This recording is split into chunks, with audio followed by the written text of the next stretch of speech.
আইপিএলে নিজের দাম জানতে চেয়েছে ঋষভ পান্থ। এর আগেও নিলামে উঠেছিল ঋষভ পান্থ, তবে তখনকার পান্থ এবং আজকের পান্থের মধ্যে অনেক পার্থক্য রয়েছে। পান্থের জন্য বিষয়টা নতুন বলে আইপিএলে নিলামে নিজের দাম জানতে চেয়েছেন ভারতের এই উইকেটরক্ষক।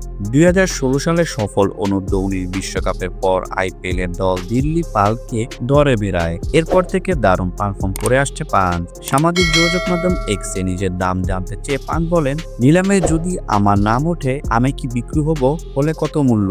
তবে পান্থ যে দিল্লিতে থাকছেন না তা তিনি আগে থেকেই জানতে পেরেছেন, কারণ পান্থ এই পোস্টটি করেছেন 12ই অক্টোবর, আর ফ্রাঞ্চাইজিগুলো ধরে রাখা ক্রিকেটারের তালিকা প্রকাশ করেছে 31 অক্টোবর। ফলে 8 মৌসুম দিল্লিতে খেলার পরে ফ্রাঞ্চাইজিটির সঙ্গে সম্পর্ক ছিন্ন করলেন 27 বছর বয়সী এই ক্রিকেটার। দিল্লির হয়ে 111 ম্যাচে 3284 রান করেছে পান্থ, ঘরে 35.31, স্ট্রাইক রেট 148.93। পরিসংখ্যান দেখে টি-20তে এটাকে খারাপ বলার সুযোগ নেই, তবে গত 3 মৌসুমে দিল্লিতে নেতৃত্ব দিয়েও শিরোপা এনে দিতে পারেননি পান্থ।